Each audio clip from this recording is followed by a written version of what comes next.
Thank you, Lord. Thank you, Jesus. Hallelujah. Glory to God. Glory to God. We worship you, Lord. We adore thy name. You are worthy for worship. You are living God whom we are worshiping. Thank you, Jesus. Hallelujah. Hallelujah. Hallelujah. तेरी जय। परमेश्वर का धन्यवाद हो जिसने ये मौका मुझे एक बार फिर से दिया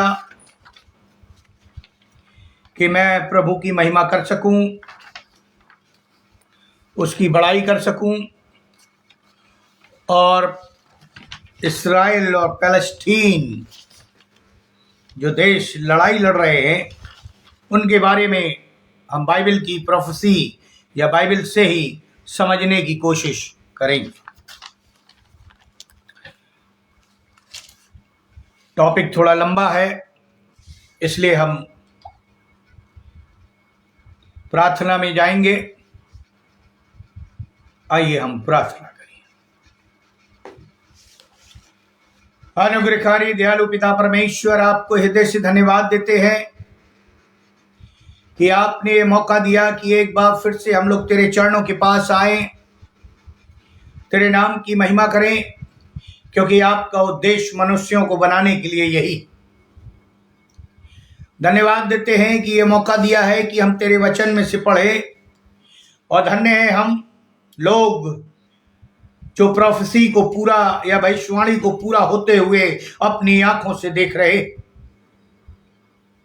कई हजार वर्ष की गई भविष्यवाणी आज के युग के मनुष्यों के सामने पूरी हो रही है।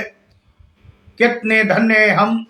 हमारे विश्वास को बढ़ाना, होने देना, हमारी निगाहें तो चट्टान पर लगी रहें जहां से हमारी सहायता आती है। इन सारी गुड़ बातों को प्रभु जी समझने की शक्ति देना, ताकि हम तुझ में आगे को बढ़ें और तेरे नाम की महिमा करें।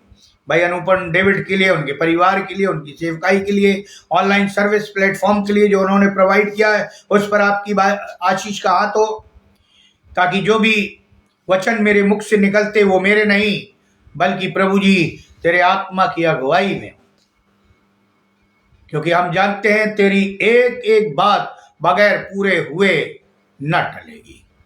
प्रभु जी इस संपूर्ण समय पर आप अपनी आत्मा का डेरा रखिए, ताकि प्रभु जी जो सुनते हैं उन्हें समझ शक्ति दीजिए, ताकि वो तेरी गुड़ बातों को समझ सके। प्रभु यीशु ख्रीस्त के द्वारा, आमीन। हालेलुया। जैसा मैंने आपको पहले बताया था कि ये भविष्यवाणी इजराइल फलस्तीन गाजा युद्ध जो है वो एशौ की भयंकर भूल का कारण है। और अब मैं आज आपको ले चलता हूं उन बातों की ओर जो घटित हो रही। लेकिन इससे पहले मैं बता देना चाहता हूं कि कैसे परमेश्वर ने अपने लोगों को चुना, गोत्रों के अनुसार बांटा,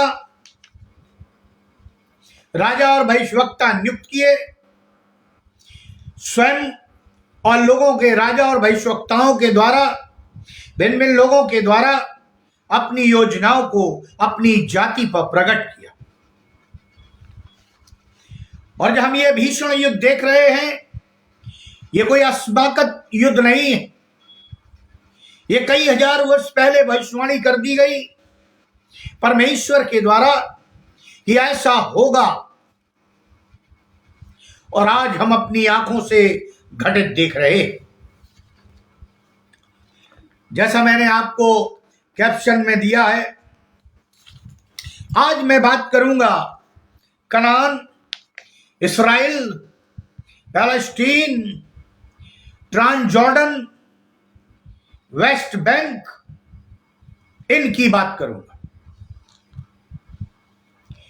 एक ऐसा देश जिसके बारे में परमेश्वर ने कहा ये मेरा देश।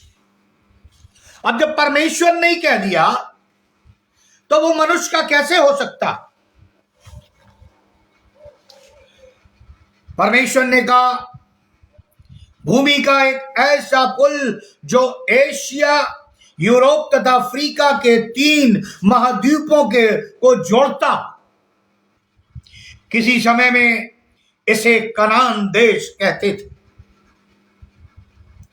बाद में इसका नाम इस्राएल पड़ा और समय बीतने पर फलस्तीन कहा जाने लगा। एक आश्चर्य है ना, कि परमेश्वर के कहे ये मेरा देश है, क्योंकि ऐसा भी तो लिखा है। भजन संहिता उसका 24 अध्याय 1 पद यदि आप पढ़ें तो वहां लिखा है पृथ्वी और जो कुछ उसमें है यहोवा ही का है, जगत और उसमें निवास करने वाले भी। भजन संहिता 147:4 में लिखा है इस प्रकार तो सारा जगत परमेश्वर का है, क्योंकि वो अति सृजनहार है।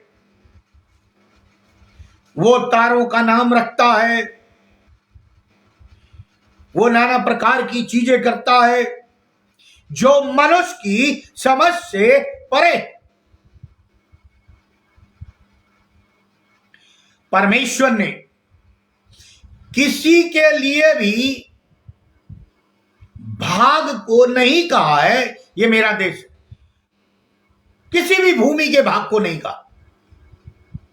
कहने को तो न्यूजीलैंड बहुत पहले परमेश्वरीय क्षेत्र कहा जाता था, किंतु परमेश्वर ने उस सुंदर महाद्वीपों में को नहीं चुना, ना ही कहा यह मेरा देश।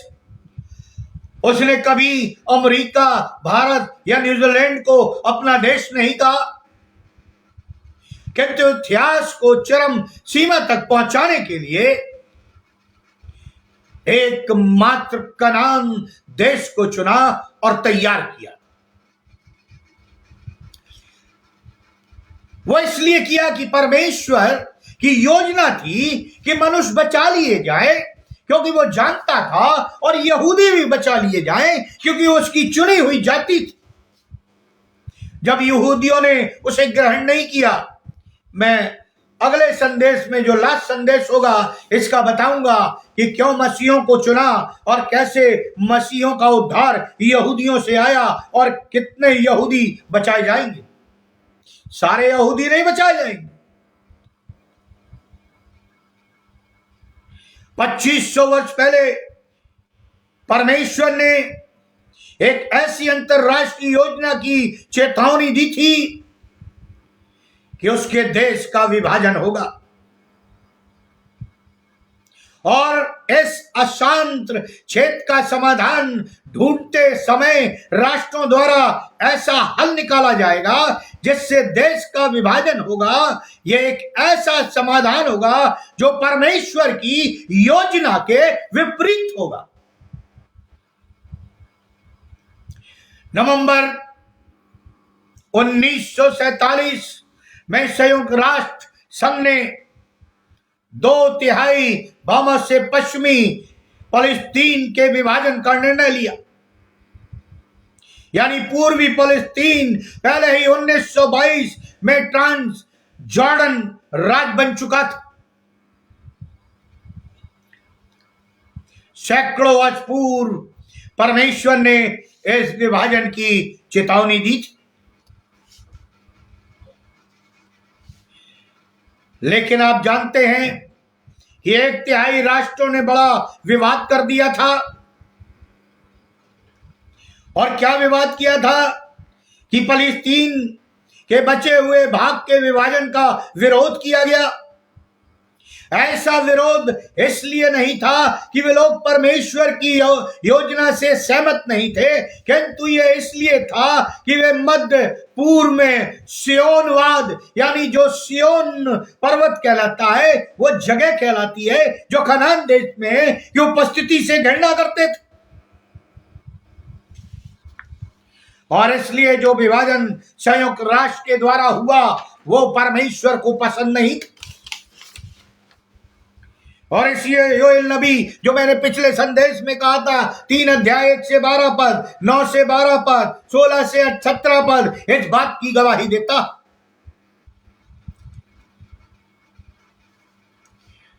प्रियो, फलस्तीन देश में ही 2 देश, एक यहूदी और दूसरा फलस्तीन, उसी समय 2 राज्यों के समाधान को यहूदियों ने तो स्वीकार कर लिया था। मैंने पिछले संदेश में बताया था, केवल टच कर रहा हूं।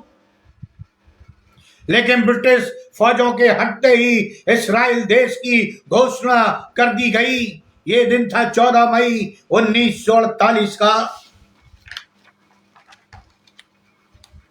दक्षिणी किनारा, इससे पहले मैं इस पर आऊं, मैं आपको ले चलता हूं प्रथम जनगणना इस्राएल की।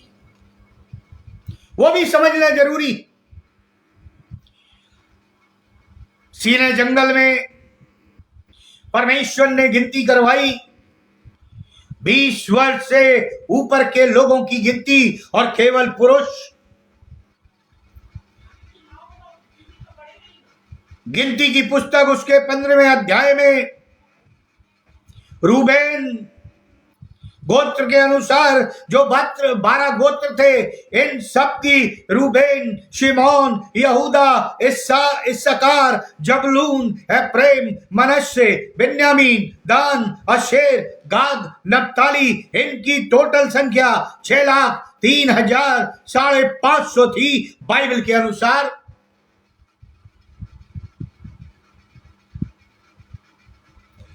प्रियो, लेकिन परमेश्वर ने इन्हें कनान देश का वादा किया था अब्राहिम के समय से। लेकिन बाइबल कहती है, उत्पत्ति की पुस्तक उसका 14 अध्याय 41 से 45 पद में, जब इस्राएली कनान को जाना चाह रहे थे तो अमालेकी और एदोमियों द्वारा उन्हें रास्ता नहीं दिया गया।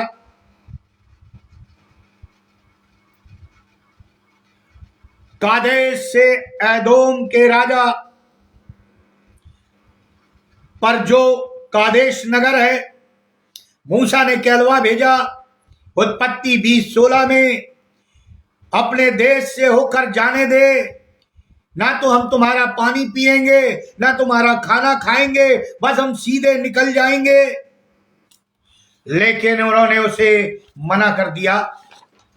और जब इनकी जनसंख्या 6,03,000 550 थी, केवल 20 वर्ष से ऊपर, 20 वर्ष के नीचे, और स्त्रियों की गिनती नहीं है, तभी परमेश्वर ने इन्हें कनान देश का वादा किया था। प्रियो, फिर परमेश्वर ने जब ये कनान देश में आ गए, तब परमेश्वर ने कनान देश का बंटवारा करवा दिया। बंटवारा हो गया।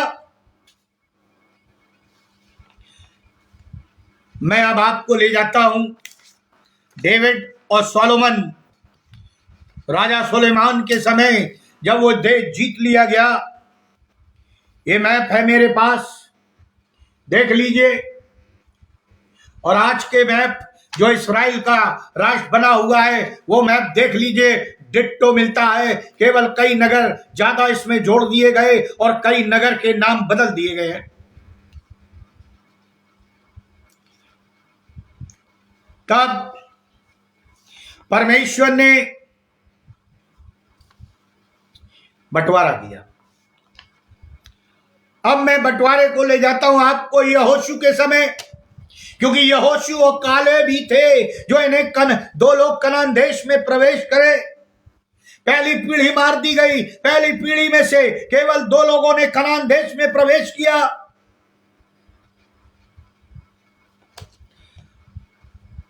दूसरी पीढ़ी कनान देश में प्रवेश कर रही है यहोशू और कालेब की निगहबानी में।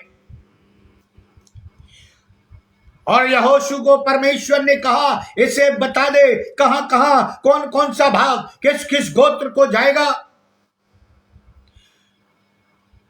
कनान देश के जो कनान देश है वो निम्न प्रकार से बांट दिया गया। यहोशू 13 में 2.5 गोत्रों को दिया गया। 2.5 गोत्र जो ईस्ट जॉर्डन की तरफ बस गए, 9.5 गोत्र वेस्ट जॉर्डन की तरफ बस गए। जो 2.5 गोत्र को दिया गया, फिर यहोशू 14:1-15 में लिखा है कालेब को दिया गया। यहोशू 15:1-63 में लिखा है यहूदा को दिया गया। यहोशू 16:1-17-18 में लिखा है यूसुफ के बेटों को दिया गया। मैं कनान देश की बात कर रहा हूं। यहोशू 18:1-28 में लिखा है बिन्यामीन को दिया गया। यहोशू 19:1-51 में लिखा है अन्य गोत्रों को दिया गया जो बच गए थे। यहोशू 20:1-9 में लिखा है प्रवासियों के नगरों के लिए दिया गया। प्रवासी नगर यदि कोई मर्डर कर दे या हत्या कर दे या कोड़ हो जाए तो उन्हें वहां ठहरा दिया जाए, वो उनको दिया गया। परमेश्वर ने वहां चौकियां बनवा दी। यहोशू 21:1-45 में लिखा है लेवियों को दिया गया, जो लेवियों का हिस्सा वहां नहीं मिला था।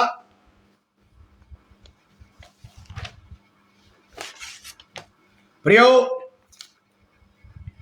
रूबेन, गाद और मनश्शे का आधा गोत्र जो 2.5 कहलाता है वो ईस्ट जॉर्डन की तरफ बसाए गए। और जो दूसरा पार्ट है वो पश्चिम यर्दन का बंटवारा है, गिलगाल की भूमि है। परमेश्वर ने गोत्र के हिसाब से बांटा है। यहोशू 14 पढ़ लीजिएगा। यहां यहूदा, कालेब और यहूदा को दिया गया। फिर यूसुफ के बेटों को दिया गया। यूसुफ को जो दिया गया वो यहोशू 16:1-4 है। फिर प्रेम को दिया गया 16:5-10 है। मनश्शे का जो आधा गोत्र ऊपर रहता था उसे नीचे भी दिया गया 17:1-8 है। और फिर जो बचे उन्हें शीलो का बंटवारा किया गया। शीलो 18:1 19:51 पढ़ लेना, आप मालूम हो जाएगा। बचे हुए गोत्र शीलो में आए और वहां बस गए। तो जो 2.5 गोत्र थे वो तो बाइबल कहती है ईस्ट जॉर्डन में बस गए, लेकिन जो वेस्ट जॉर्डन वाले थे उनमें से 2.5 गोत्र वेस्ट जॉर्डन में और 7 गोत्र यर्दन के इस तरफ। आप बाइबल को पढ़ लीजिएगा, मैं डिटेल में ये नहीं दे सकता। अब आज की लड़ाई जो चल रही है, आप देख रहे हैं कैसे 5,000 रॉकेट एक साथ दागे गए। अब मैं उसी की बात कर रहा हूं कि छोटा बेटे के अधीन बड़ा हो जाएगा, यानी इस्राएल के अधीन ऐसो हो जाएगा, ऐसो वंशी हो जाएंगे जो इस्माइली भी कहलाते हैं। विश्व के पास इतना ज्ञान नहीं कि वो परमेश्वर की बात को समझ ले, यदि परमेश्वर स्वयं रिवील ना करे। मत्ती 24:6 में लिखा है यदि मसीह घबरा रहा है, डर रहा है, तो शायद उसका विश्वास डामाडोल है, लर्किंग है। लिखा है जब तुम ऐसी चर्चाएं सुनो, लड़ाइयां देखो, एक दूसरे पर घबरा ना जाना। आज जो दुनिया में घट रहा है वो बाइबल की भविष्यवाणी के अनुसार या प्रभु के कहे कथन के अनुसार हो रहा है। लिखा है लोग भरमाएंगे, बहुत झूठे भविष्यवक्ता खड़े होंगे। और जब ये अटैक किया गया तो नवो फेस्टिवल जब इस्राएली मना रहे थे, यदि आप बाइबल पढ़े हो पद्या में, सपन्या में ये बातें आई हैं। जो 7 अक्टूबर 2023 को शनिवार को जो सबत का दिन था, लोग अपने ईश्वर की सुबह आराधना कर रहे थे और शाम को वो गलत काम कर रहे थे। यदि आप YouTube पर जाएं और देखें तो बाइबल बताती है, और वहां का जो पिक्चर है कि एक जगह उपस्थित होकर वो गलत काम यानी पाप कर रहे थे। और वो पाप था, बुद्धा की मूर्ति लगी हुई थी, सब ओपन ड्रग्स चल रहा था, ओपन सेक्स चल रहा था, और उन्होंने परमेश्वर की भी महिमा की थी, और अब वो नाना प्रकार के पाप में लिप्त हो गए थे। जैसे आज के मसीह हैं, चर्च जाते हैं, बड़े अपने आप को पवित्र रखते हैं, सफेद पोशाक पहन लेते हैं, जब बाहर निकलते हैं सब कुछ भूल जाते हैं। आज वही इस्राएली कर रहे थे 7 तारीख को। तब परमेश्वर ने कहा था वे आकाश से उड़कर आएंगे, वे तुम पर अटैक करेंगे, और ऐसा ही हुआ।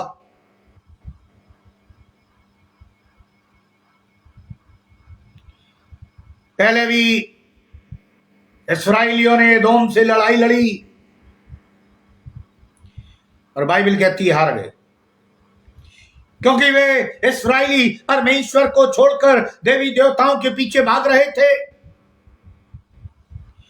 लेकिन बाद में जब वो फिरे तो लिखा परमेश्वर ने एदोम को दंड दिया। लेकिन परमेश्वर ओबद्या के अनुसार, सपन्या के अनुसार,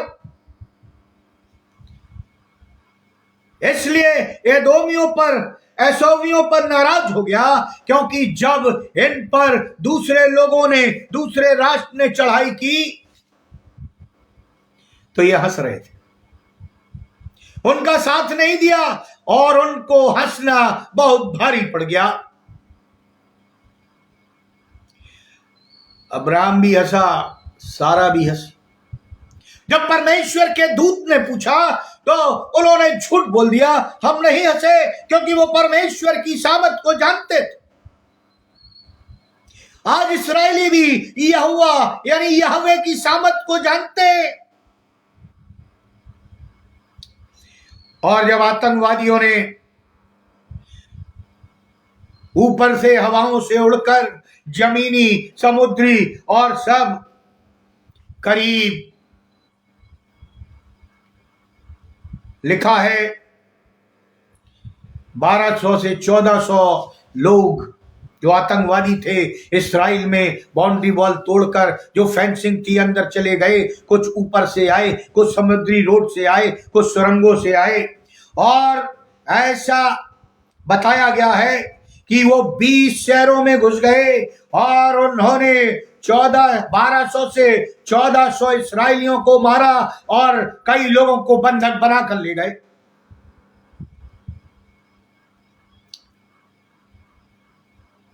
प्रियो, और जब वो 2 दिन तक इस्राएलियों को समझ में नहीं आया, वो इसलिए नहीं आया कि वो अपने सिस्टम को, वो अपनी टेक्नोलॉजी को, वो अपनी बुद्धि पर इतना भरोसा करते थे कि परमेश्वर को वो भूल गए थे, और उन्होंने सोच लिया था कि अब वो सुरक्षित हैं, उन पर कोई अटैक नहीं हो सकता, उनसे कोई लड़ाई नहीं लड़ सकता। और तभी ये हो गया, उनका सिस्टम फेल हो गया, मुसाद फेल हो गई, जो उनकी इंटेलिजेंसी ब्यूरो है। सारी चीजें फेल हो गई। 2 दिन तक वो एनालाइज करते रहे और फिर उन्होंने स्टेटमेंट दिया कि उन्होंने परमेश्वर के आगे रोए और तब उन्होंने निर्णय लिया, जैसा बाइबल बताती है, मैं उनके विरोधी एदोमियों को दंड दूंगा। और उन्होंने निर्णय लिया कि हमारा जो आतंकवादी है या 3H है, हिजबुल्ला है, हुती है, जो भी है, मरते दम तक, जब तक ये नाश ना हो जाए, हम लड़ाई लड़ेंगे। ये मैं नहीं कह रहा, ये बाइबल कह रही है। प्रियो, 2800 लोग उस समय मारे गए। अब तो आंकड़ा बहुत हो गया, लेकिन बाइबल कहती है उत्पत्ति के अनुसार 12 अध्याय 3 पद, जो तुम्हें आशीष दे उसे मैं आशीष दूंगा, और जो तुम्हें कोसे उसे मैं शाप दूंगा, और भूमंडल के सारे कुल तेरे द्वारा आशीष पाएंगे। भूमंडल के सारे कुल, यानी आज जो हम आशीष पा रहे हैं, परमेश्वर हमें आशीष दे रहा है, सब इब्राहिम से की गई प्रतिज्ञा के अनुसार। उपअध्याय 1:12, एदोम का आनंद मनाना कितना भारी पड़ा, जो इस्राएल की हार पर हंस रहा था, यानी परमेश्वर पर हंस रहा था। लेबनान धमकी दे रहा है, हमास को ना मारो, नहीं तो मैं दक्षिण से मारूंगा। ऐसे भी इस्माइली भूल गए कि इस्राएल के परमेश्वर की प्रजा है। इस्राएल, उसे कोई हरा नहीं सकता, क्योंकि उनका युद्ध परमेश्वर लड़ता। अभी कल की ही न्यूज है, बहुत बड़ा आतंकवादी नसरुल्लाह अपने आप को बहुत बड़ा समझ रहा था। क्या हुआ? धमकी फुस हो गई, क्योंकि परमेश्वर अपनी जाति की तरफ से लड़ रहा है। कोई भी राष्ट्र बोल रहे हैं, हिम्मत नहीं कर पा रहे हैं कि हाथ डाल दे। घूम का तो बहुत बना रहे हैं, लेकिन हिम्मत नहीं है उनमें। उनकी समझ में नहीं आ रहा ये क्या हो रहा है। और इस्राएल के परमेश्वर ने इस्राएल के लीडर का मन फिरौन की तरह कठोर कर दिया है कि वो एदोम को दंडित करे, क्योंकि वो परमेश्वर की भविष्यवाणी पर हंस रहा है।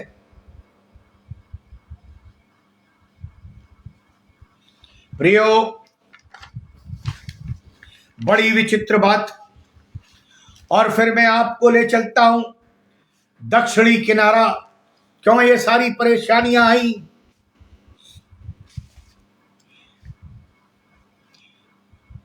उत्तेजित वातावरण में इस्राएली धैर्य बनाए रख सकते हैं।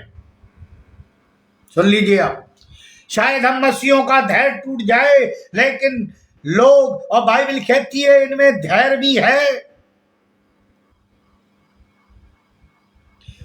मुझे याद है सऊदी अरब को तो यह भी दिखाई दिया था कि जब सद्दाम हुसैन की तुलना में इस्राएल एक छोटा सा शत्रु है, आज इराक क्यों नाश हो गया। वो इस्राएल को बहुत छोटा सा समझता था,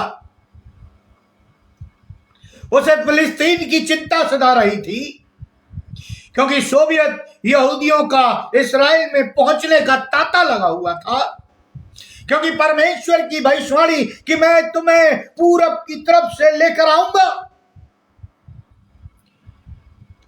और तुम्हें दक्षिण किनारे पर बसाऊंगा। और आज भी बस्तियां वहां बस रही हैं।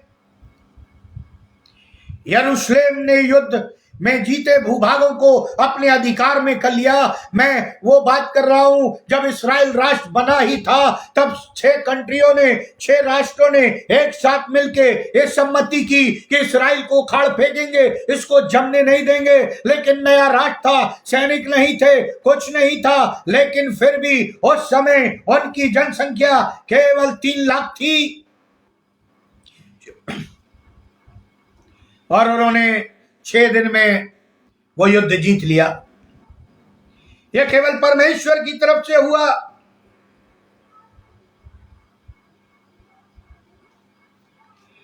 यहूदी बस्तियां जो बिना रोक टोक के तथा तेजी से बसाई जा रही थी, अरब और फलस्तीन को इस्राएल के साथ संबंधित करने के प्रयास में लिखा है, उन्हें धक्का लगता है। किसको? जो ये अरब राष्ट्रों के लिए चिंता कर रहे थे। क्या धक्का लगता है कि ये बस्तियां जो बसाई जा रही हैं, इस्राएल मेरी अगवानी नहीं करता, केवल ये बस्तियों के लोग मेरे को आदर दे रहे हैं। क्योंकि जो राष्ट्र ने, जो यूएनओ ने डिसीजन लिया था, वो परमेश्वर के विरोध में था और इस्राएल नहीं चाहता था। इस्राएल के सबसे बड़े शत्रु के रूप में सीरिया सामने आता। सीरिया बार बार जोर दे रहा था कि प्रत्येक दशा में इस्राएल को गोलान पहाड़ी जो उसने जीती है लौटा दे, भूभाग को खाली कर दे। इस्राएल तो सहमत था कि फलस्तीनियों को राज दे, लेकिन जो उसने भूमि जीती है, परमेश्वर ने उसे दिलाई है, वो उसे खाली करने पर तैयार नहीं है और आज भी नहीं है, क्योंकि परमेश्वर ने उसे दिया है। बाइबल में लिखा है वो भूभाग तुम्हारा होगा जो गोलान पहाड़ी पर। फिर नई व्यवस्था लागू की गई। मध्य भूभाग सागर में और उस जगह शांति के प्रयास तेज किए गए। इस्राएल का दबदबा बढ़ता जा रहा था। देखिए परमेश्वर उन्हें कैसी आशीषित कर रहा था।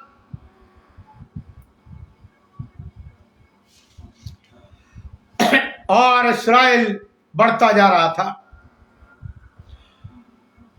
अमेरिकी सेक्रेटरी ऑफ स्टेट प्रयत्न में लगे थे कि अरब में शांति हो जाए। 1967 में जीते गए भूभाग इस्राएल खाली कर दे। सोवियत विदेश मंत्री ने भी उन पर दबाव डाला। देखिए इस्राएली छोटी सी जाति है, परमेश्वर की है, सारे तरफ से उस पर दबाव पड़ रहा है, लेकिन वो रिलैक्स है, क्योंकि वो जानते हैं वो जीवित परमेश्वर के लोग हैं। और वो बाइबल में लिखा है, उनके तोरा में लिखा है, उनकी व्यवस्था में लिखा है कि वो जगह परमेश्वर ने उन्हें दी है।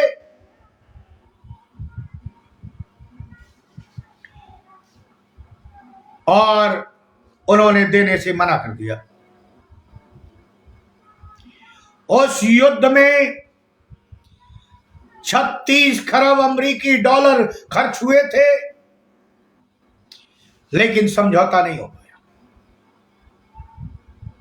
क्योंकि यह निर्णय यहूदियों के विपरीत था जो फलस्तीन के दो भाग किए गए थे।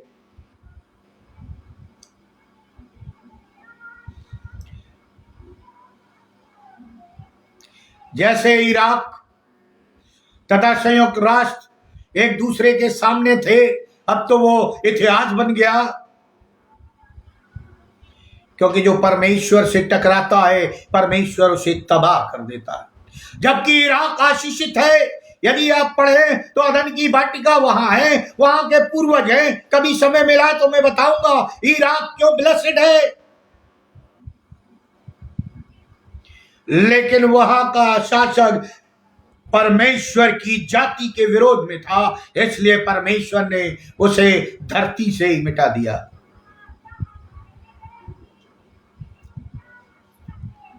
भविष्यवक्ता योएल तथा भविष्यवक्ता जकरिया के द्वारा की गई भविष्यवाणी पूरी होती है। जकरिया 12:2-3 मैं पढ़ूंगा आपके लिए।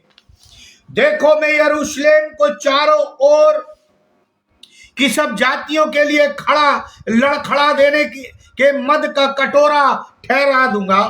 और जब यरूशलेम घेर लिया जाएगा तब यहूदा की दशा भी ऐसी होगी और उस समय पृथ्वी की सारी जातियां यरूशलेम के विरोध इकट्ठी होगी। तब मैं उनको इतना भारी पत्थर बनाऊंगा कि जो उसको उठाएंगे वे ही घायल हो जाएंगे। आज 57 कंट्रियों को यह समझ नहीं आ रहा कि इस्राइल की ताकत आती कहां से। इतने बड़े बड़े धमकियां, इतने बड़े बड़े उन्होंने टेररिज्म ग्रुप खड़े किए हैं, लेकिन वो इस्राइल को नहीं हरा पा रहे। ये तो हमें और आपको मालूम है कि जीवित परमेश्वर की आशीष उन पर है। परमेश्वर ने अपनी जाति चुनी है, परमेश्वर ने वो देश चुना है, परमेश्वर ने उन्हें गोत्रों के हिसाब से बांटा है। उसे कौन छीन सकता है?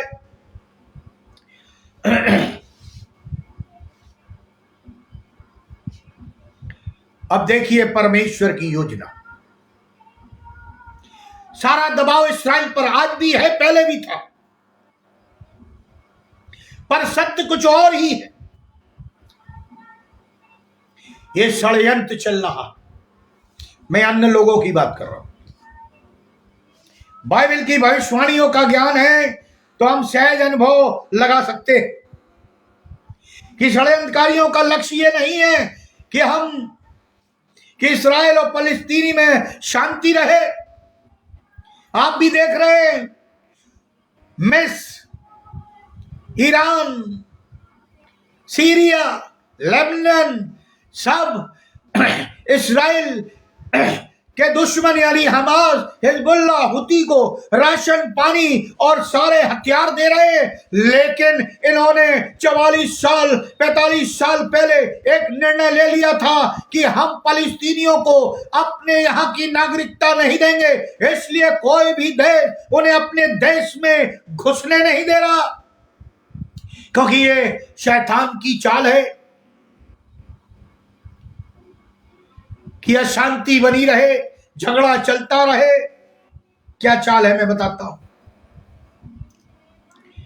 गुप्त रूप से संसार का एक अधिकार हो, यानी वन लॉ वन गवर्नमेंट, जिससे पृथ्वी ग्रह पर तुरंत अध्यक्ष के रूप में पुरुष 666 की नियुक्ति की जाए, यानी एंटी क्राइस्ट।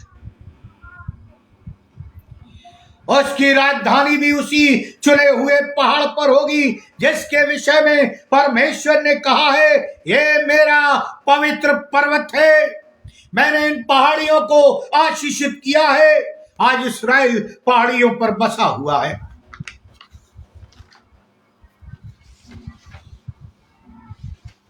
योएल 3:17 कहता है, तुम जानोगे कि यहोवा जो अपने पवित्र पर्वत सिय्योन पर वास किए रहता है वही हमारा परमेश्वर है, और यरूशलेम पवित्र ठहरेगा और परदेशी उसमें होकर फिर ना जाने पाएंगे। यशायाह 11:9 की भविष्यवाणी देखिए, मेरे सारे पवित्र पर्वत पर ना तो कोई दुख होगा और ना हानि होगी, हानि ना करेगा, क्योंकि पृथ्वी यहोवा के ज्ञान से ऐसी भर जाएगी जैसे जल समुद्र से भरा रहता है। यह परमेश्वर ने आशीषें दी है भविष्यवाणी करके। यह हिजकेल 20:40 कहता है, और वही मैं तुम्हारी उठाई हुई भेंटें और चढ़ाई हुई वस्तुएं और तुम्हारी सब पवित्र की हुई वस्तुएं तुमसे लिया करूंगा। अब सवाल उठता है, ये देश किसका है?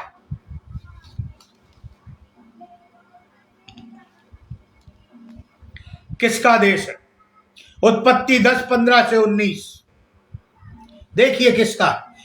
ये अन्य जाति जबरदस्ती लड़ रहे हैं। फिर कनान के वंश में उनका ज्येष्ठ सीदोन, तब हित और यबूसी, एमोरी, गिरगाशी, हिब्बी, तर्की, सीनी, अब्दी, समारी और हिमाती लोग भी हुए। फिर कनानियों के कुल भी फैल गए और कनानियों का सिवाना सीदोन से लेकर गरार के मार्ग से होकर अज्जा तक, और फिर सदोम और अमोरा और सदमा, अदमा और सबोयन के मार्ग में होकर लाशा तक हुआ। ये परमेश्वर ने उन्हें आशीष दी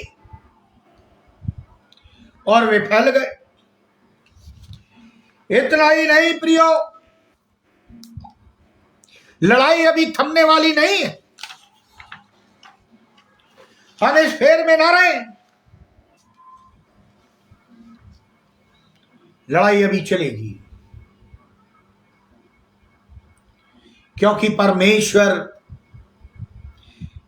ने कहा इस्राएल इन पर प्रभुता करेगा। वो बाद में है, जब मंदिर बनेगा, घृणित वस्तु स्थापित होगी, वो बात की बात है। लेकिन ये भविष्यवाणी जो अभी चल रही है, ये लड़ाई चलेगी और वो लोग मुंह की खाएंगे।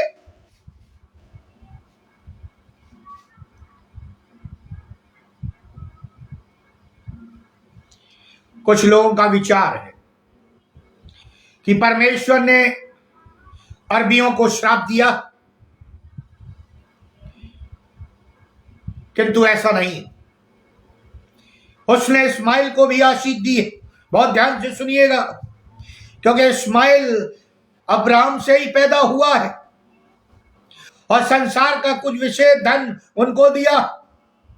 इस्माइलियों को, विशेषकर सऊदी अरेबियों को, संसार के आधे से ज्यादा पेट्रोल पर अधिकार है। उनका भूभाग भी बहुत ज्यादा है, जो अरब सागर से अटलांटिक तक फैले हुए हैं। पर यदि अरब साम्राज्य के नक्शे को देखें तो इस्राएल जैसे छोटे देश को देखने में कुछ कठिनाई अवश्य होगी। छोटा सा देश, और परमेश्वर ने कहा ये मेरा देश, जो उसने इब्राहिम से वाचा बांधी थी, उसके पोते याकूब से भी उसे दोहराया, जो इसहाक का पुत्र था, जिसका भाई जो जुड़वा पैदा हुए थे। याकूब का भाई एसौ था, जो पहलौठा था।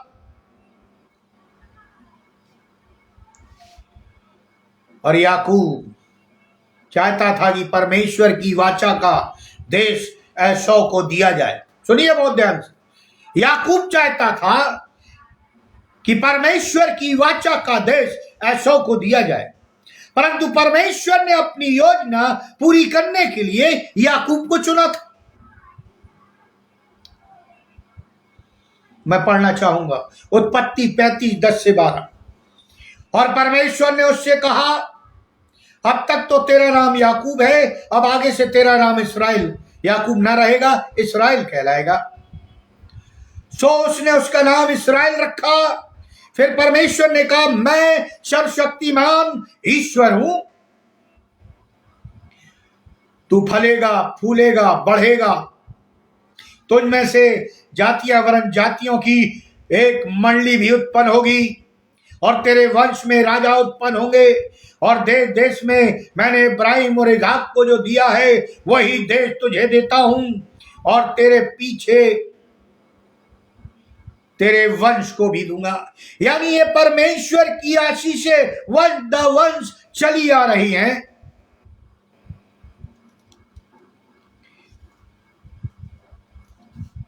अब इस्राएल को दिए जाने का वंश फाइनल हो गया।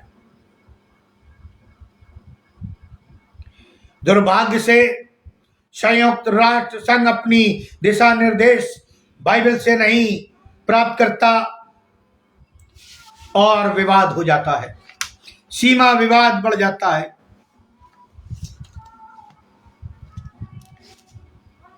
लेकिन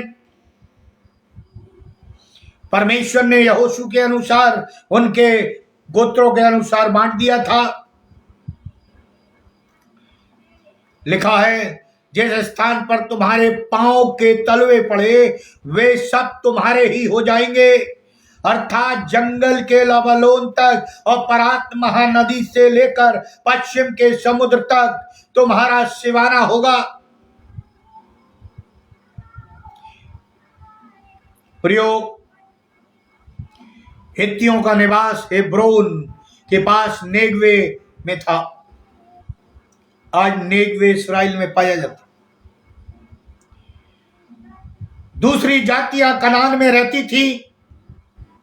मिस्र का महानद नील नदी नहीं है, पढ़ लीजिए बाइबल। परंतु ये वही नदी गाजा से 50 मील दक्षिण में, जो सीना को नेगवे से लगभग विभाजित करती है। इस प्रकार परमेश्वर के वायदे को देश सीनाई के ऊपर का भाग लेबनोन के किनारे तथा उसके किनारे से ऊपर सीरिया होते हुए परात तक का है। सीमाओं का अध्ययन करिए, भौगोलिक अध्ययन करिए, मैंने किया। जब मैं बाइबल पढ़ रहा था तो परमेश्वर के वायदे के अनुसार, सुनिए, सीरिया, जॉर्डन तथा इराक का आधा भाग नहीं है। परात का इशारा फारस खाड़ी के बसरा से नहीं है, बल्कि सीरिया के उत्तर पूर्व परात के एक भाग से, जो एपीलो के थोड़ा पूर्व में है। इस प्रकार परिधि रेखांकित होती है। यरीहो ऊपर दमिश्क होते हुए परात तक, अर्थात राजधानी से 200 मील उत्तर पश्चिम तक। सीरिया का यही अधिकांश भाग राजा सुलेमान के अधिकार में आ गया था। इतिहास पढ़िए। दक्षिण में इदोम, मोआब और एमोन, जो आज मॉडर्न जॉर्डन कहलाता है, का भूभाग इस्राएल के वादे में सम्मिलित नहीं है। परमेश्वर ने भाग लूत और एसाव के वंशज को दिया है। बाइबल पढ़िए।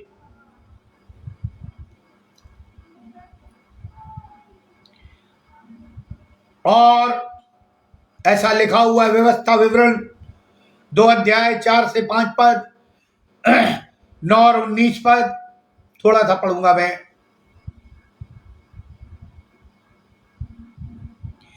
और तू प्रजा के लोगों को मेरी ये आज्ञा सुना कि तुम सेईर के निवासी अपने भाई एसावियों के सिवारे के पास होकर चले जाने पर हो, और वे तुमसे डर जाएंगे, इसलिए तुम बहुत चौकस रहो। ये बाइबल कह रही है। उन्हें ना छेड़ना, क्योंकि उनके देश में मैं तुम्हें पांव धरने का ठार तक न दूंगा, इस कारण कि मैंने सेईर पर्वत एसावियों के अधिकार में कर दिया है। यहोवा ने कहा, मोआबियों को न सताना और न लड़ाई छेड़ना, क्योंकि मैं उनके देश में से कुछ भी तेरे अधिकार में न कर दूंगा। यानी उसको मत छीनना अपने आप, ना उनसे लड़ने जाना, क्योंकि मैंने आर को लूतियों के अधिकार में दिया है। और जो तू अम्मोनियों के सामने जाकर उनके निकट पहुंचे, तब तू उनको न सताना न छेड़ना, क्योंकि मैं अम्मोनियों के देश में से कुछ भी तेरे अधिकार में न करूंगा, क्योंकि मैंने उसे लूसियों के अधिकार में कर दिया।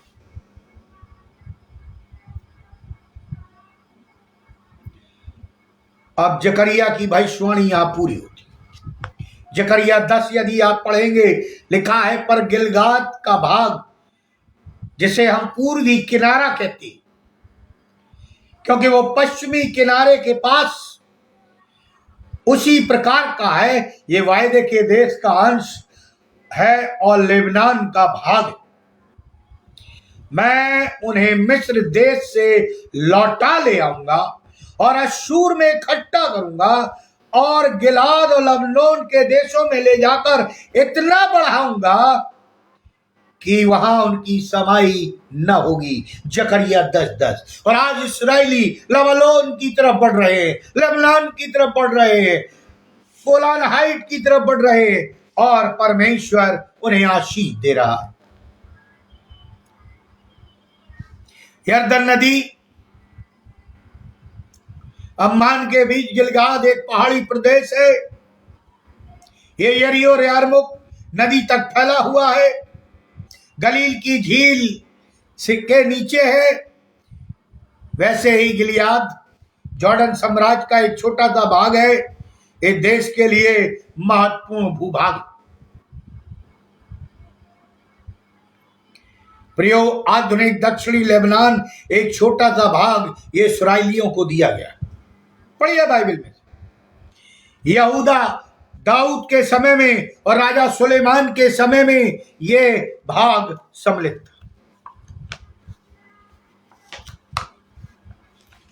मैं आपको नया नक्शा दिखाना चाहता हूं। ये बता रहा है परमेश्वर ने कैसे कैसे इन्हें बांटा।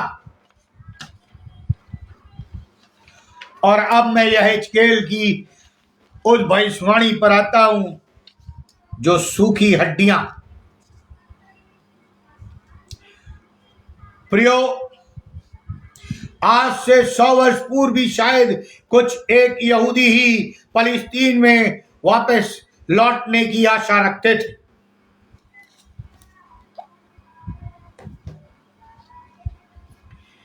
जहां केवल लगभग 10,000 यहूदी ही रहते थे।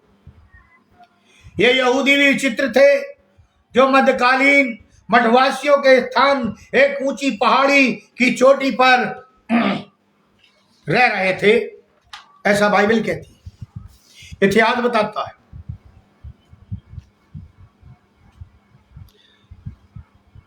यहूदी जर्मन और पोलैंड में सताए गए और फिर वहीं जाके बस गए। अमेरिका और इंग्लैंड में भी, आज अमेरिका में 70% यहूदी रहते।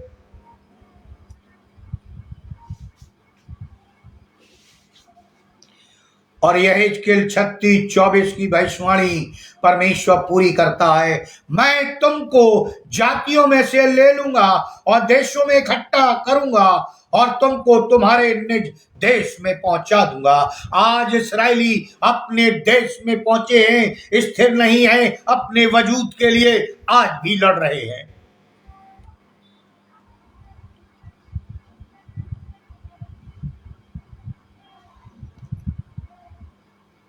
प्रियो, आप पूरे संसार में देखें, सबसे ज्यादा नोबेल पुरस्कार यहूदियों को मिले, सबसे ज्यादा आविष्कार उन्होंने किया है। और जहां जहां यहूदी रहे वो देश संपन्न होते चले गए। आज 8,000 से ज्यादा यहूदी हमारे देश में भी रह रहे हैं। प्रियो, और 1914 में फलस्तीनियों में यहूदियों की संख्या 10,000 से 80,000 हो गई थी। जो प्रथम विश्व युद्ध के विषय में जो बताया गया है, ऐसा आकलन मिलता है।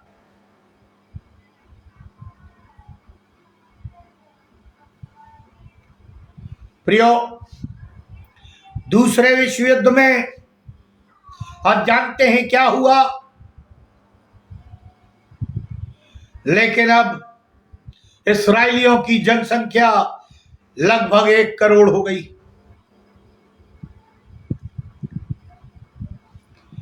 मैं जो यहां बताना चाह रहा हूं वो ये है कि परमेश्वर ने उस देश को चुना और गोत्रों के हिसाब से दिया है, 2.5 गोत्र और 9.5 गोत्र।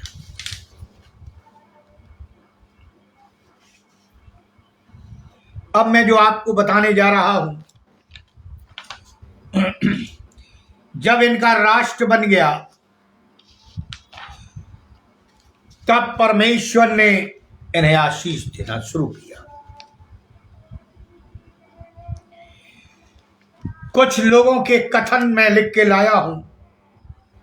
श्री टेडी कोलैक्स, जो एक लंबे समय से यरूशलेम के मेयर हैं, ने अभी 1991 में कहा था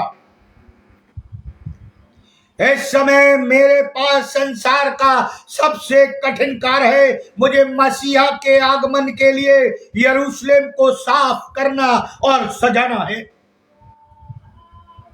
श्री यित्शक शमीर, जो इस्राएल के उस समय प्रधानमंत्री थे, इस्राएल के 43वें स्वतंत्रता दिवस पर मार्च 1991 में लिखा है कि अब मैं इस्राएल की 2 राष्ट्रीय आवश्यकताओं की प्राथमिकता देखता हूं। 2 राष्ट्रीय, यानी यहां पर शांति और सुरक्षा की खोज की बात हो रही है। यहां पर हमारे देश के इतिहास में बहुसंख्या में लोगों को लौटने की बात हो रही है। सोवियत यूनियन से तथा इथियोपिया एवं यूरोप के अन्य देशों से जो यहूदी वापस आ रहे थे, उस समय यह बात कही गई, यहूदियों की जनसंख्या बढ़ती जा रही थी।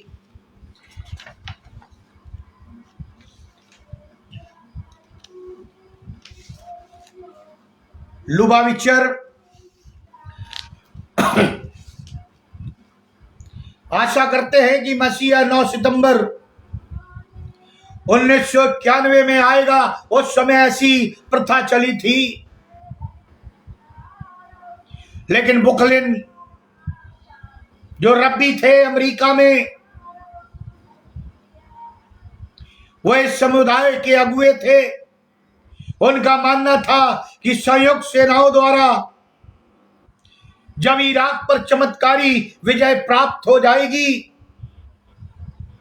तब एक चिन्ह परमेश्वर उन्हें दिखाएगा, जो मसीहा का चिन्ह होगा। तुरही फूकी जाएगी, होशन्ना के नारे लगाए जाएंगे और यहूदियों को वापस यरूशलेम में बुला लिया जाएगा। प्रियो, मैं ये क्यों बता रहा हूं? ये लड़ाई अब कनान, इस्राएल, पैलेस्टीन, ट्रांसजॉर्डन, वेस्ट बैंक, ये परमेश्वर लड़ रहा है। और इसलिए लड़ रहा है क्योंकि उसने वादा किया है, मैं तुम्हें स्थिर करूंगा, स्थिर करूंगा। मैं भविष्यवाणी के बारे में पढ़ रहा था, यहेजकेल की।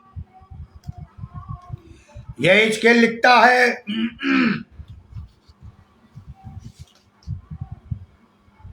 यहेजकेल ने कहा है, उन नगरों के लिए बताया है, जब बाबुल नाश हो रहा था, यहूदियों को सिखाने के लिए दिखाया गया है कि परमेश्वर उन्हें जताना चाहता था कि जितने भी दूर हो उनके साथ था। वो बताना चाहता था कि यरूशलेम नाश हो जाएगा। जो मैं 2 बार की बात कर रहा हूं, मंदिर 2 बार नाश हुआ। उस समय यहेजकेल ये लिखता है 14:12 में, 3 धर्मी पुरुष नूह, दानियल और अय्यूब यरूशलेम में होते तब भी नगर नाश कर दिया जाएगा। पढ़ लीजिए बाइबल में, चाहे नूह उतर आता, चाहे अय्यूब उतर आता, चाहे दानियल उतर आता, लेकिन परमेश्वर कहता है मैं इन्होंने पाप किया था इसलिए मैं इन्हें मारूंगा, तितर बितर करूंगा। लेकिन बाद में यहेजकेल अपनी भविष्यवाणी में लिखता है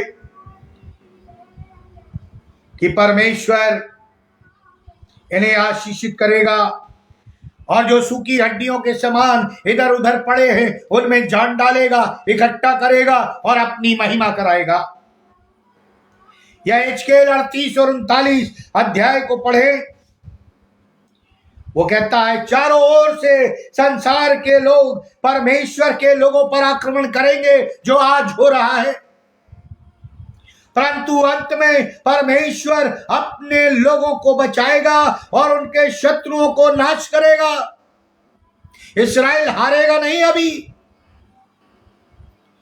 अभी उसका दबदबा रहेगा।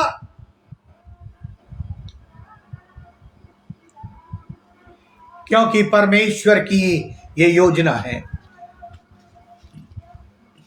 मैं बताना चाहता हूं, वो इसलिए योजना है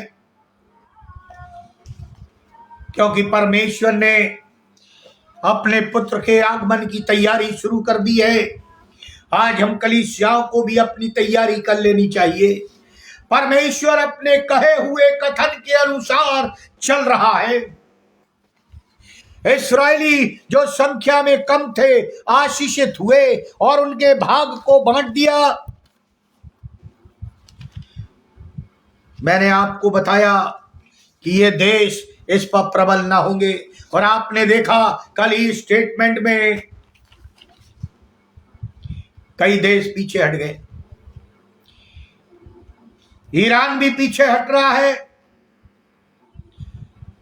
मिस्र भी पीछे हट रहा है, क्योंकि उसने संधि कर रखी है। इस्राएली तो पहले वहीं गुलाम थे, परमेश्वर ने मूसा के द्वारा उन्हें वहीं से छुड़ाया था और तब कनान देश में ले गया था। और जब इन गोत्रों के अनुसार उन्हें बसा दिया गया, तब परमेश्वर ने इन्हें आशीष दी। अगली बार मैं बताऊंगा यहूदी और इस्राएली, लेकिन मैं ये बताना चाहता हूं, जो ये आक्रमण हुआ वो भविष्यवाणी पूरी हो गई। और गाजा के लिए लिखा है, मैंने आपको पढ़वाया था सपन्या में, उसमें ना तो एक बिल्डिंग बचेगी और ना एक आदमी। वो इसलिए क्योंकि वो परमेश्वर अपनी भूमि तैयार कर रहा है कि अपने पुत्र को भेजे, और उससे पहले उसे कई काम करने हैं, कई चीजें करनी है, कई चीजें स्थापित करनी है, और वो कर रहा है।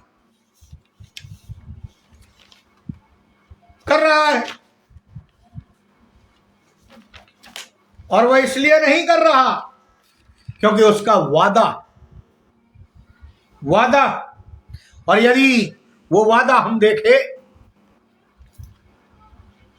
तो वो गोग और मागोग के बारे में बात कर रहा है। अगले उसमें मैं गोग और मागोग के बारे में बताऊंगा, और उसके बाद आप जानते हैं जब ये बताऊंगा उसके बाद नया यरूशलेम, नया इस्राएल, नई भूमि के दर्शन की बात यहेजकेल 40 से 48 अध्याय में करता। गोग और मागोग इन्हीं में ये जातियां हैं, और यही इस्राएल को स्थिर नहीं होने दे रही है। परमेश्वर इन्हें दंडित कर रहा है।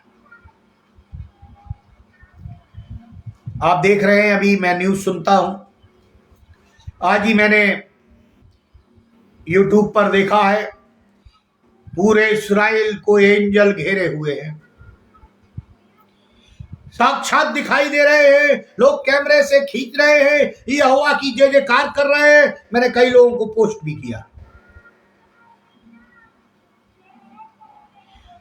प्रियो, परमेश्वर का दूत जब आराम की सेना ने घेर लिया तो एलीशा को मालूम था कि परमेश्वर उसका निगहबान है, लेकिन गहेजी को दिखाई नहीं दे रहा था। वो डरा हुआ था, वो घबराया हुआ था। तब उसने परमेश्वर से प्रार्थना की, मेरे दास की आंख खोल दे। और देखता है कि अग्निमय रथ पूरे शहर को, जितने उसके आर्मी थे उससे कई अधिक लोग परमेश्वर के थे जो शहर पर डेरा डाले हुए थे। आज यही बात इस्राएल पर हो रही है। 15-20 हजार लोग मर गए। जो कैजुअलिटी अभी हुई है वो 315 या 320 की बता रहे हैं। जो पहले मर गए 1200-1400, वो बात अलग है। वो धोखे में मार दिए गए क्योंकि वो पाप कर रहे थे। बुद्धा जी मूर्ति लगाकर नाना प्रकार के ड्रग और सेक्स में विलीन थे। प्रियो, आज परमेश्वर हमें दंडित करता है यदि हम परमेश्वर के नियम को तोड़ते हैं। अब मैं अपने कंक्लूजन में कहना चाहूंगा,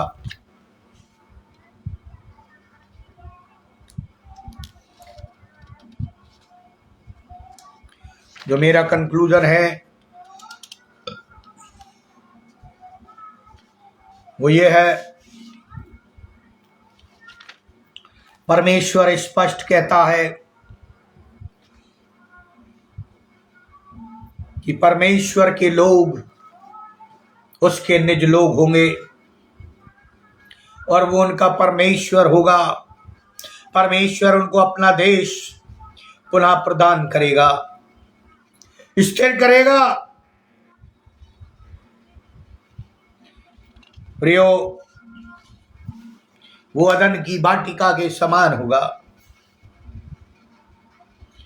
जो मैं कहना चाहता हूं,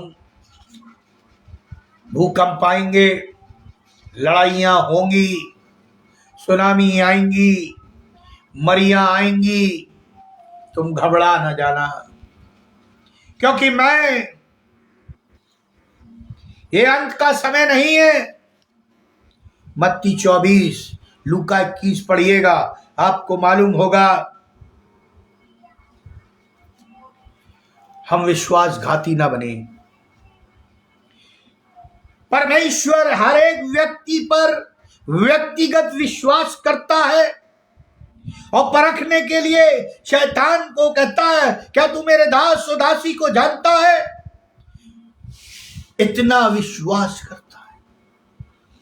और परमेश्वर हमसे इतना प्रेम करता है कि उसने हमारे शक्ल को अपनी हथेली पर गोद रखा है।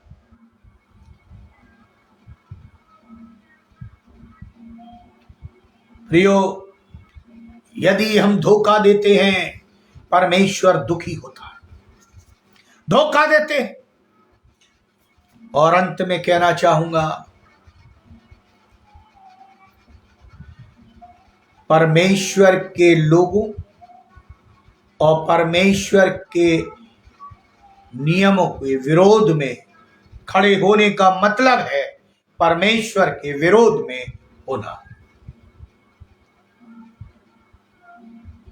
चाहे वो कलीसिया हो, चाहे वो चुनी हुई जाति हो, चाहे वो बाइबल हो या परमेश्वर के लोग, हम परमेश्वर की आंख की पुतली में उंगली डालते हैं। क्षमा मांगे, दया मांगे, ताकि परमेश्वर और इस्राएल के लिए प्रार्थना करें। परमेश्वर उसे साहस दे, बुद्धि दे, शक्ति दे, आत्मा की सामर्थ दे, स्वर्गदूतों को भेजे ताकि वो परमेश्वर अपने वायदे को पूरा करे। आइए हम प्रार्थना करें। अनुग्रहकारी दयालु पिता परमेश्वर, आपको धन्यवाद देते हैं प्रभु जी इस सुंदर समय के लिए। हम जानते हैं प्रभु जी, हम अंत के समय में प्रवेश कर चुके हैं। भविष्यवाणियां पूरी हो रही है, जो जो बाइबल में लिखा वो पूरी हो रही है। होने दे प्रभु जी, हमारा विश्वास उस पर दृढ़ रहे, हम विश्वासघाती ना हो। जो हम कलीसिया के लोग हैं, जो हम मसीही लोग हैं, जो प्रभु जी अन्य जातियों से बुलाए या गैर यहूदियों से बुलाए हुए लोग हैं, हमारी निगाहें तो ईश्वर पर लगी रहे, जो हमारी चट्टान है, जो दोबारा हमें लेने आने वाला है। जब हम अगले उसमें गोग और मागोग की स्टडी करते हैं प्रभु जी, जो हमें बताया गया है कि कैसे ये षड्यंत्र चलेगा और आगे कैसे ये एंटी क्राइस्ट आएगा, कैसे मंदिर बनाया जाएगा, कैसे तेरा कार्य होगा, कैसे इस्राएली विजय होंगे, कैसे वहां शांति स्थापित होगी और फिर कैसे घृणित वस्तु वहां स्थापित की जाएगी। हम स्टडी करते करेंगे। हमें सहन शक्ति देना, बुद्धि देना, ताकि हम ठीक ठीक समझ सके। और अपने आप को नम्र और दीन करें और प्रभु जी पश्चाताप करें, ताकि जब तू आए तो हम बादलों पर उठाए जाए। भाई अनुपम डेविड के लिए, के परिवार के लिए, ऑनलाइन सर्विस के लिए और जितने जुड़े उन सबों के लिए, और प्रभु जी जो निवेदन इसमें आ रहे हैं, जिन्हें डायबिटीज है, जिन्हें नाना प्रकार की बीमारियां हैं, यीशु मसीह के नाम से जाती रहे, तेरा दास पूर्ण रूप से स्वस्थ हो जाए और तेरी महिमा का कारण ठहरे, प्रभु यीशु क्रीश के द्वारा, आमीन। अब परमेश्वर पिता का प्रेम, प्रभु यीशु मसीह खानों को पवित्र आत्मा की सहभागिता हम सब विश्वासियों के साथ और जितने ऑनलाइन जुड़े हुए हैं सबों के साथ, जब तक तो दोबारा आने से ठहरता है, जीवन के अंत तक बनी रहे, आमीन। परमेश्वर आप सबों को आशीष दे।